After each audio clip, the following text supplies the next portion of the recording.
beginning, we were talking about what this new priesthood is about. Yeah. Because Melchizedek was all about righteous acts or doing things externally in righteousness, right doings.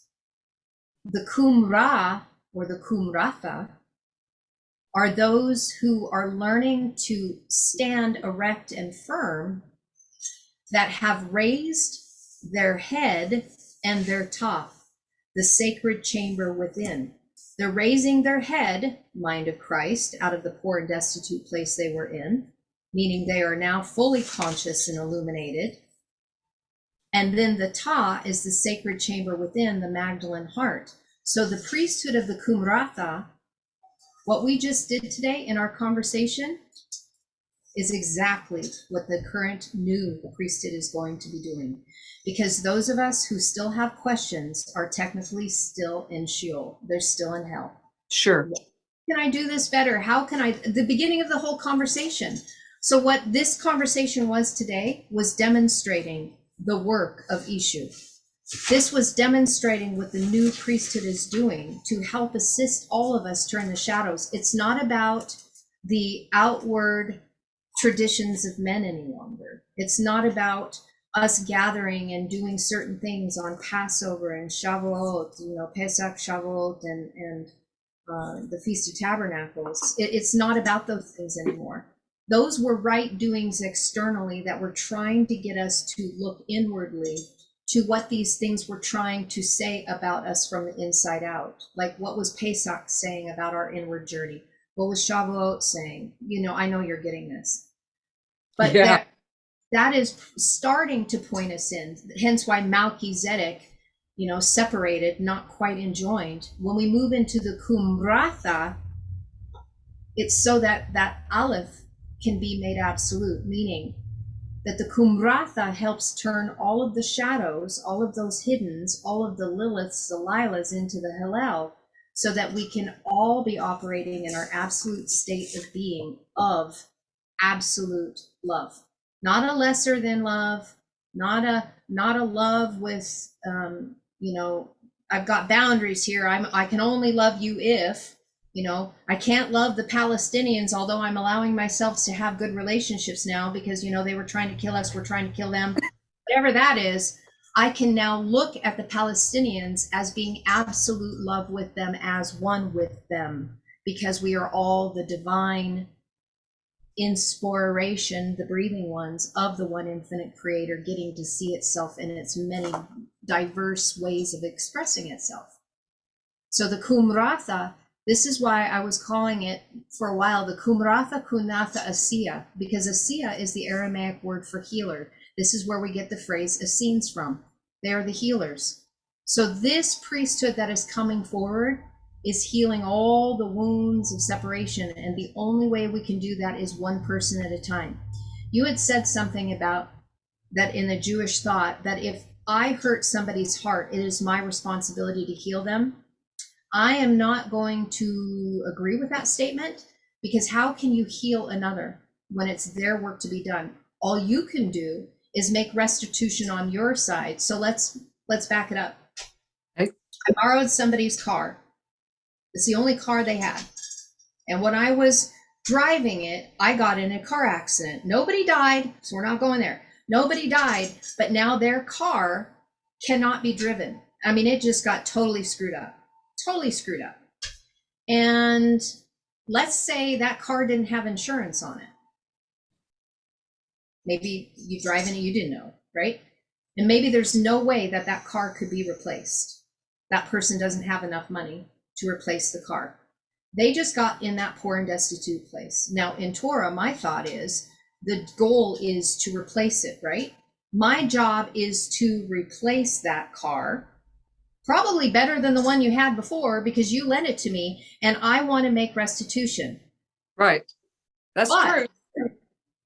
Their heart response, how can you have anything to do with what their heart is feeling other than trying to make restitution in the external world? I cannot do your healing for you. If I hurt your heart, all that is a catalyst for them to take a look at something that they were wounded in that needed to be transmuted. Because here's the deal.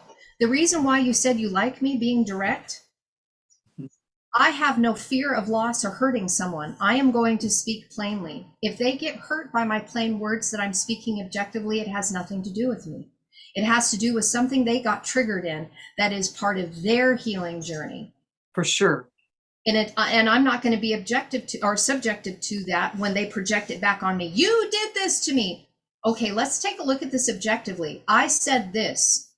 You responded this way. Is your response to that which I said objectively my responsibility, or is it your responsibility? So therefore, if you are coming from a place of perfected love, meaning I found my first love, I transmuted all my shadows, I don't have those knee-jerk reactions like I did, then everything that I am saying is coming from my heart of absolute stated love. There is no intent for mal. It's just not possible. I'm speaking very direct. I don't have to beat around the bush. I don't, oh my God, maybe I'm going to say something that's going to hurt him. So let's come around, let's add 50 million words to that which I could have said in 5, because I'm afraid I'm going to hurt you. That has nothing to do with anybody else except for me fearing rejection. Yeah. I got to be kind how I word it because they might reject me. I don't have that anymore. So I said all of those words to say, if we hurt someone, it is their responsibility to heal themselves. If you broke something that's theirs physically, then replace it. But if they got hurt just because you said a word, it's because there's something in them that needs to be healed and they need to deal with it. Now, depending on how they respond to you, if you react to how they respond to you because of what you said and you react to it, then that means there's something that you need to work on. It is beautiful in how it has been created for us to deal with our own stuff. If we can just stop making it so damn personal. Yeah, exactly. Just look at it as a gift. It is a gift. It is a gift. It is a gift. It's a gift. Oh, I just got moved out of my peace. It's a gift. And stop judging it. And stop taking ourselves too damn seriously as well. And just realize that when all of this gets said and done, this world is going to be so freaking amazing. We will have heavenly earth. There will no longer be heaven and earth. You know, the way that Vav, oh, they're supposed to be connected, but we still have them separated. In the beginning created the heaven and earth, right? It'll be heavenly earth. There won't be a Vav disconnecting them. They will be one and the same. The Eretz Shamayim, they will be one. Beautiful. But it has to happen right here, in us first. Absolutely. I believe that. I do believe that the work is always mine to do. I just was disconnected from the cause and effect, that I bring the cause and then the effect shows or I create the cause and then the effect shows up. So duh. And I do believe I create my own reality. And that I'm pretty good with that outside of this situation recently, but historically, and I get the connection, and I'll definitely spend my time and energy looking into that to transmute all those shadows. And you're right. I totally see the disconnect from, I call it divine union within. Yeah. So oh man, this is so helpful. Really, really helpful. Can I ask about, can you talk a little bit more about the heart of Magdala? I call her, you call her Mary Magdalene, I think. It's, you know, the English translation. It's one that most are familiar with as far as, you know, the character. I don't see it so much as a character, although, you know, there's memories associated with that. but I see it as a frequency, an energetic frequency, as a potentiality that we all have, but it is directly connected to the heart. And I say that because we've got the Dalit in there, and the Dalit with quadration, with 4, it has to do with abundance. There's a lot with that, even with the elementary principles of creation itself, elementary principles of 4. This is adding something else here that Ken is actually, we're gonna do a recording later for something on Patreon, having to do with moving from the tetragrammaton into the pentagrammaton. I don't say that word all the time, so I stumble over it. We just call it Yeshua, Yod, He, Shin, Vav, He. Because Ishu is... And in there, because yes. not one time in... No, it's not written in scripture that way. Of course it's not. It's not ever written in there that way. But the pentagrammaton, Shin, has to do with the holy fire, that it's kind of like this elementary principle that was kept away from us, and we just saw Yod He Vav He in the tetragrammaton, in the 4 elements of creation. Shin is when electromagnetism comes online. Mind of Christ, heart of Magdalene. This is everything to do with what I was sharing with you about creating your world through strong emotion. Mary Magdalene, there's a Magdala, the amygdala. This is something that Ken has been talking about for a long time. I had to learn a lot about the amygdala for my own healing, because the amygdala is what is called the seat. It's literally like the seat or the throne of the body. So what is seated upon your amygdala is either going to be Antichrist or the Christ. Good. Because it's either going to be strong emoting of love and having great appreciation and honoring, or it's going to be fear. So it's either going to be giving light or restricting light. It's either going to, depending on how your body with the parasympathetic nervous system, all of that, because you had to probably learn all of that for psychology. So the amygdala is connected to the tall tower, the Magdala that is within us. The ayin, if you were to put the ayin in front of Magdala, there you have the amygdala. So if the ayin is the gayin, it's the twisted, it's the dark, it's the shadow, we're realizing that that is what we're having to deal with. And that is connected to Magdala, the Magdalene, because it's directly connected to the emotionals, the feelings that we have of the inner man, which is always represented by the heart, the leb. You either have a leb or you have a bell. You're either going to have an inverted heart that's full of anxiety, fear, and terror, or you're going to have the authority within by having the heart in the right position because you have mastery over it. So these two things are working together harmoniously, and when all 4 chambers of the heart come online, as having no shade in them anymore, no shadow, no fear, then the mind is illuminated and the heart is illuminated, and now you just made the full turn to walking in this earth as Abba, as source, origin, creator. I became one with the masculine and the feminine energy. I built it on the inside. I have heart-brain coherence. Heart-brain coherence, electromagnetism is the same thing as the mind of Christ and the heart of Magdalene. It's the same exact thing. The authentication of origin. Yeah, the authentication of origin. Ken just came in, and so he's hearing me out. Authentication of origin. And when we get to that space, we've just united Hillel and Lila again and neutralized them, because now in their absolute state of being instead of separated. In the beginning, light and dark were created, right? So now we're unifying them into their absolute state of light, not lesser light and dark, because that's an illusion. It's something that is it's separated, the bet. Everything now is operating in unison, in harmony, in coherence. So everything that we're creating is creating through coherence instead of it being discoherent or being in discord. I liken this to the word memnoon, to be a part of, like a stringed instrument, like a chord that is playing, that is gentle and soft and kind and beautiful to the ear, instead of something that is like heavy metal rock. Yes.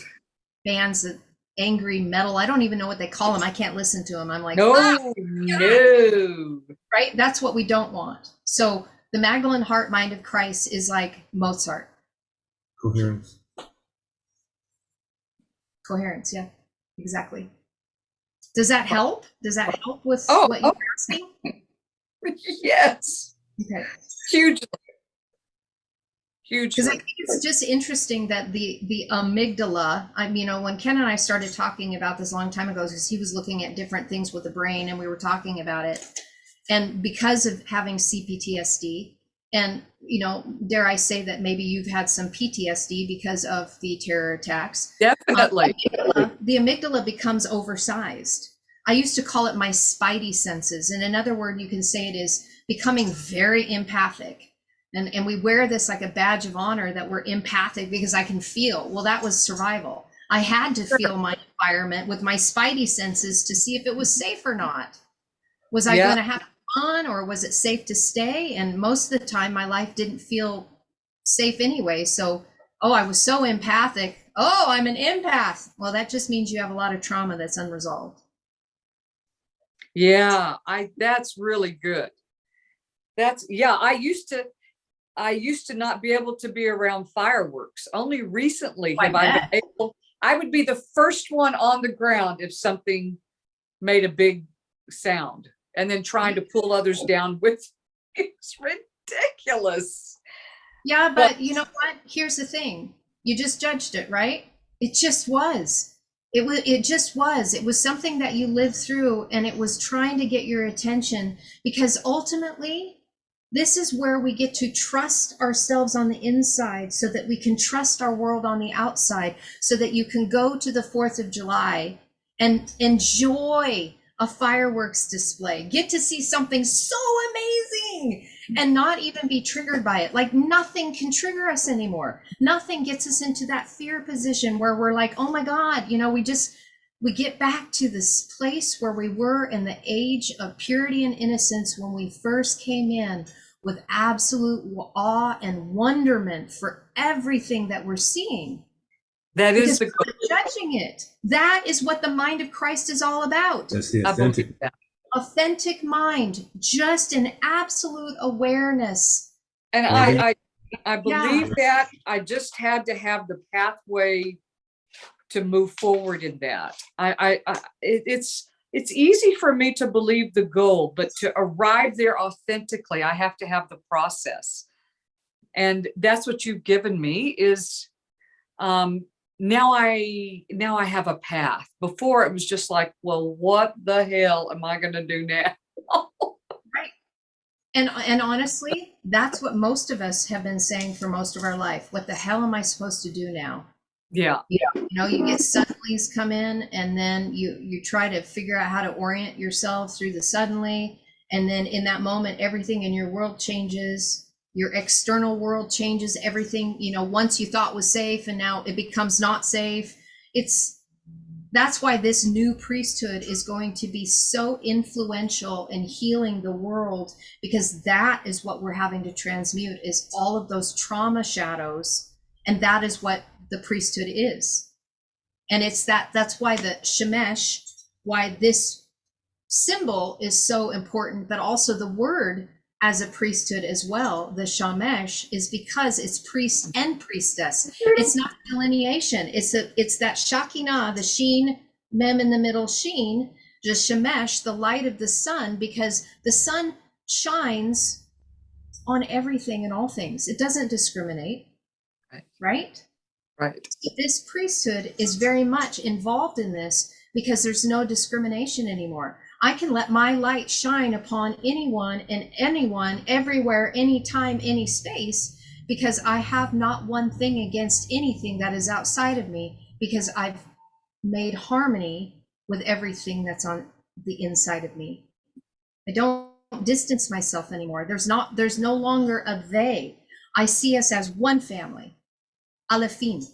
I see us as one family. So it doesn't matter what somebody looks like in the external, because where I see now is from the eyes of my heart, not this. Because this is all about judging. This is all about loving. If you've transmuted all of those shadows within so that it's fully illuminated, because then all you're doing is projecting love. So what's coming back to me? If I'm projecting Aleph on everybody, then Aleph is going to be projected back. If I project love on every single person, that's what I'm going to get. If I project distrust, then automatically that's what's going to come back to me. If I project that everybody hates me and that they're wanting to go to war and be combative with me, I'm going to get more of that. For sure. That's true. Yeah. Well, yay. So here's the difference. I've had experience. I can only teach from that which I've learned through that which I've experienced, which is the true heart. That's a true heart of a Hebrew. I am never going to teach anything that I didn't first learn to do myself. Absolutely. I believe that. Well, I've got a little bit of work to do to arrive at Passover. You know, this is the season, historically, or the energy that is around when Pharaoh took the straws but required more bricks. And I feel that, and hence the discussion that we had today. So this is me saying it doesn't matter about the straw or the bricks, that I can use all of this to make everything work together for my good. And that is transmuting those shadows within. Well, let me add one more thing that I just felt just to what you just said. Okay. Straw would have been something that was of no use, correct? It made the bricks stronger. But what was the use of straw other than making the bricks strong? Nothing. Right? It was something that they were able to utilize to make the bricks stronger, but in and of itself, it had no value. No. So making bricks without straw means that now you're having to look at the straw, that which no longer had value, and realize that you can make stronger bricks without the straw because it was something that had no value anyway. And now you can make Laban. You now have Lamed Bet. You have a strength, or that authority within that is part of Prodigy's line. You are now made white. You are now of frankincense. I didn't need the straw anyway. I just thought I did. And here's connection. The straw man, as far as external, is a figmented copy of the authentic self, which has all the abuses done on it. But it's not even real. It's not even real. That's what we're collapsing. And this is where we're turning the myrrh, memresh, into frankincense, so that we have the authority as one who has been built, one who has actually been part of that building process. Then it becomes Lebanah. You have Lamed Bet He with the noon in the middle. You have flame, you have fire, Yod He Shin, Vav He, as the crown, as one who is illuminated. Now you have the ability to create, because you are a flame. You are a seraphic messenger now. You went from being a cherub to a seraphim. I didn't need the straw anyway. I thought I did, but it was something that had no value.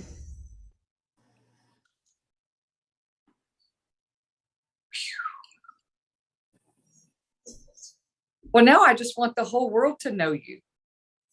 Oh my gosh, I love you, Yana. Well, here's the thing. Eventually, we're all going to get to know each other anyway. And so I really appreciate your heart on that. I do. I heard you. I felt you. Everything in due time and due course. It's Spirit shared with me this year, within the last 6 months, said, just show up, because everything is going to unfold through you as it needs to be. All you need to do is just show up as your authentic self and let the rest just unfold. I do believe that. And I believe that that's really the message for all of us forever. Mm-hmm. So I'm very grateful that I have the intent to show up authentically and to admit when I don't. Of course, to me, it's pretty obvious. And to anyone who is in my inner world, it's pretty obvious too. So the first and foremost, you have to have the desire. If the desire is not there, then nothing will ever happen. So well, I honor you. that. Yeah, I honor you in that, and I see that very strongly. And so it means a great deal that you make space for these conversations, that there's trust there to be open and transparent about that which you're wrestling. And I just honor that. And because I know that the wrestle is what produces the fruit. And without it, the fruit cannot be made apparent. It can't come forward, because this is what the ripening process takes. It takes this. So, you know, some of this is we're crushing our grapes to make our new wine. And that is A-okay. I am so excited about that, because that which we thought, oh, look, this lovely grape, well, let's crush it so we can get the wine. It's okay. Yeah. It's okay. There's a purpose for it. The fruit has something to be done with it as well. And so we're this new wine generation, because we're throwing away the old wineskin, the old programs, the things that we were stuck into, the traditions of men, the traditions of elders. They were great for the day that they were present, but we're into a new day. Yes. The 8th day.